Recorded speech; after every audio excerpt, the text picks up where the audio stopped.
more people are coming out talking about he scammed them. This is so embarrassing. This is exactly what I mean when I say do not ever settle in life. I don't care how old you are. First of all, she looks amazing. She does not have to settle. No matter where you are in life, do not settle. So all the victims, the lady that's on disability with 30,000, you don't care about these people? Christian doesn't even know who that woman is. Oh, girl, I get it, that's your man or whatever, but sometimes a motherfucker brings you down. He stole this woman's money. Should he be trading as a felon? Yeah, he can. Who told you this? And because I'm not making this up. Okay. You're too smart for this. So, on January 12th, 2026, a court officially ruled that Jennifer Williams' husband, Christian Gold, has to pay $367,625 to his victims, and here's the kicker. This man has completely disappeared. Like, gone. Nobody knows where he is while Jennifer is out here posting Bible verses about weapons not prospering. And I'm thinking, girl, if that weapon is your husband, it's definitely prospering because you're about to be the one writing that check. But the real mess here isn't just that he got caught, it's how he got caught, who he scammed, and the fact that Jennifer has been defending this man on national television while he was literally running a textbook Ponzi scheme off the clout of being her husband. I feel bad for Jennifer, but I will say she is a magnet for being scammed. She just had an entire documentary about getting scammed from some other guy, and I don't know, there's just something about Jennifer that she just doesn't have street smarts like that. If you've been watching Basketball Wives at all, you know Jennifer Williams has had some rough luck with men. And when I say rough luck, I mean she keeps ending up with guys who turn out to be complete disasters. And somehow Christian Gold is proving to be the worst of all of them, which is really saying something considering her track record. Like, there's got to be something in this woman's birth chart, because what do you mean she keeps attracting the absolute bottom of the barrel and then standing by them until the whole thing explodes in her face? There is a lifetime membership fee, $1,500. He does all the trading. When I said the fee, they told me to go to Cash App and buy Bitcoin. I don't know what Bitcoin is. And why did I pay you $1,500 if I have to buy it? So I called to ask questions. I never got another response, but I want my $1,500 back. We're watching you flaunt your cars, your beautiful diamond rings, this Rolex in front of us. And we were robbed. When Jennifer and Christian first went public with their relationship and eventually got engaged, he positioned himself as this multimillionaire investor and trader who knew how to work the financial system in his favor. He was bragging about his wealth constantly, showering her with diamonds, putting her in Chanel, living this lavish lifestyle that made it seem like he had it all figured out. And honestly, being attached to a Basketball Wives star gave him exactly what he needed, which was credibility. Because we all know how it goes with these reality TV personalities. They're always getting caught up in some scam or another, but people still trust them because the publicity makes everything seem legitimate. And Christian absolutely used that to his advantage. The thing about Jennifer, she continues to repeat the cycle. God continues to send you the same person over and over again, and until you learn whatever that lesson is supposed to be, you know? And she wants to be married, and she wants to have a relationship so bad, no matter at what cost. She wanted to marry Tim, you know, and no matter what, I want to be a wife, you know, and she's willing to take just the title without really having in your life a great person. He started presenting himself to potential investors as this successful guy who could multiply their money. And people believed him because they saw him on TV with Jennifer, saw the lifestyle, saw the diamonds and the designer and the confidence. His public image and the way he communicated with people personally is exactly what convinced them to empty their pockets and hand over their savings. But as soon as those payments cleared, Christian became a completely different person. So here's how this whole thing worked. And honestly, it's a textbook Ponzi scheme down to every single detail. People would invest their money with Christian expecting returns from whatever trading or investing he claimed to be doing. But here's the thing. There was no investment. There was no trading. There were no real accounts. Christian was just taking their money and keeping a large chunk of it for himself while living this flashy lifestyle with Jennifer. So in March, my husband and I looked at each other and we said, something don't sound right. because if he's got all this money, and I'm going to tell you, our project accounts at this time, I think they were all running, and when we totaled it up in March, it was like $1.1 million equally between all of them.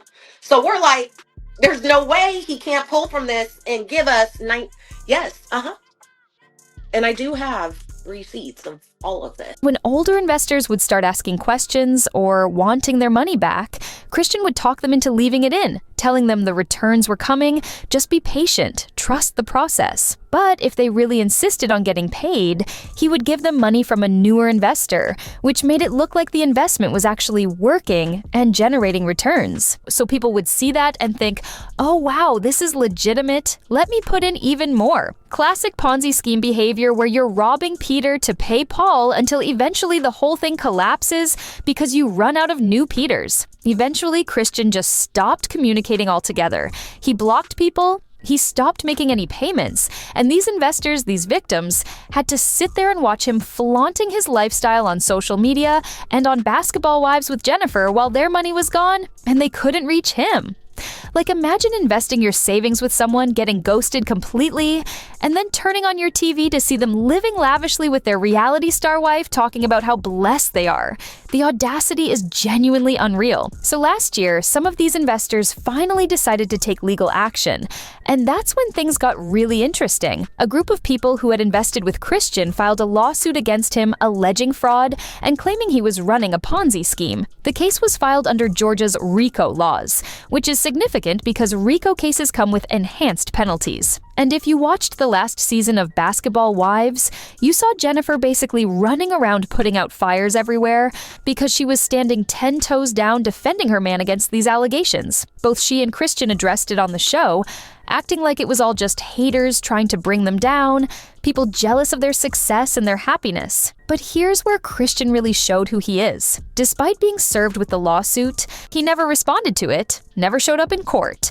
Girl, he didn't even bother to get an attorney. The lawsuit documents showed that he was listed as defending himself, meaning he had no legal representation at all. He just completely ignored the entire thing, like if he pretended it wasn't happening, it would go away. Spoiler alert, that's not how the legal system works. Since Christian didn't put up any defense whatsoever, the court granted a default judgment against him. The plaintiffs had originally claimed $120,000 in damages, but because this was filed under Georgia's RICO laws, the court is ordering Christian to pay triple that amount. So we're talking $367,625 that he now legally owes these victims. And this isn't an allegation anymore. This isn't a rumor someone's spreading to mess with Jennifer's image. This is a court judgment. It's fact. It's official. And you would think at this point, Christian would finally take it seriously, but his response was absolutely wild. So it was only after the court granted judgment against him that Christian even bothered to acknowledge any of this was happening. And his excuse? Cyberbullying and social media threats. He claimed the reason he couldn't respond to the lawsuit was because he was experiencing mental distress and fear for his life due to harassment online. He actually asked the court to set aside the judgment, stop the victims from being able to collect the debt, and let him file a late response. And I need to pause here because the audacity of this defense is actually stunning. So he wasn't afraid for his life when he and Jennifer were on Basketball Wives talking about these allegations on national television. He wasn't in fear when he was posting his lavish lifestyle on social media. He wasn't experiencing mental distress when he was blocking his victims and ignoring their attempts to get their money back. But suddenly, when a court gets involved, now he's too traumatized to respond. Make it make sense. The judge actually tried to give him some room here, which is more than he deserved, honestly. The court said if Christian could pay the court costs within 10 days, the default would be opened and he would be allowed to make his case, actually defend himself and present his side of things.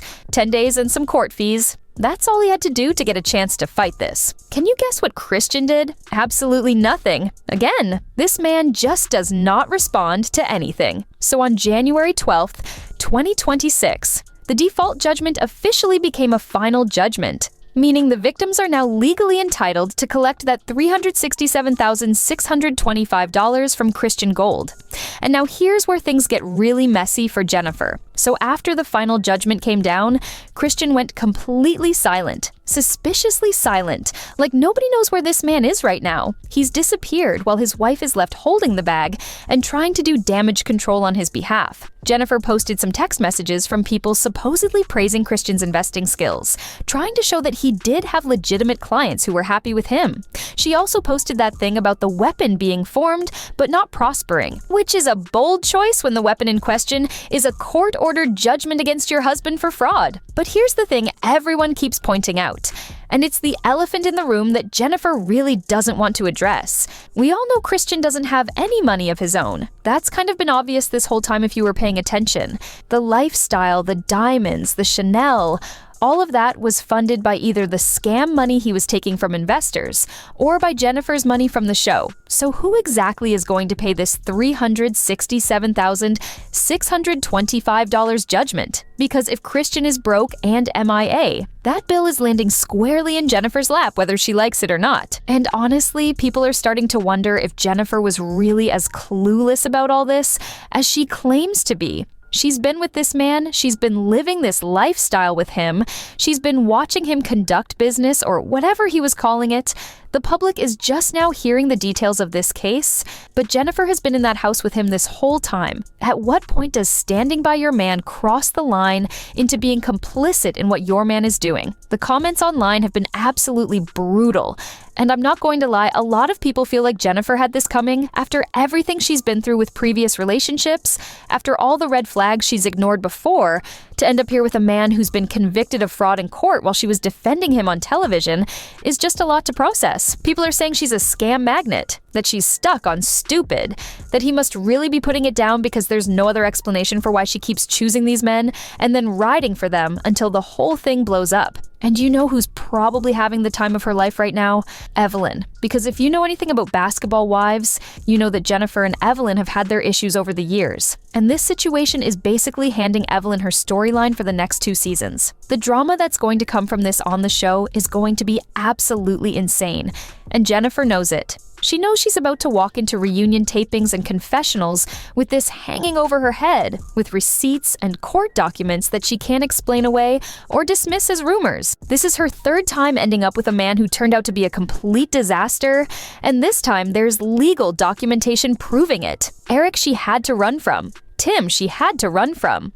And now Christian, who she married and defended publicly, is hiding from a fraud judgment while she posts scripture on Instagram. At some point, you have to look at the common denominator in all these situations, and unfortunately for Jennifer, that common denominator is her own judgment in men. As of right now, the judgment is final and the victims are legally entitled to collect their money. Christian Gold is MIA, hasn't made any public statements, hasn't posted anything, hasn't shown his face. Jennifer is still trying to defend him online, but the energy is different now because this isn't allegations she can dismiss anymore. This is a court ruling that came down because her husband couldn't be bothered to show up and defend himself even once throughout the entire legal process. The victims who trusted Christian with their money because of the credibility Jennifer's fame gave him are finally going to have legal recourse to try and get paid, though whether they'll actually be able to collect anything is another question entirely. If Christian really is broke, if all that money is gone, if the lifestyle was funded by the scheme itself, then there might not be anything to collect, which means these people might have a judgment in their favor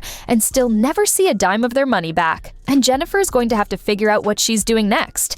Does she stay with a man who's now legally been found guilty of fraud? Does she pay off his debts to protect her own image? Does she finally walk away and admit that she made another mistake in a long line of mistakes when it comes to choosing partners? Because right now she's still posting like she's standing by him, but the math isn't mathing and everyone can see it. The weapon definitely formed. And based on how this is playing out, it's prospering just fine.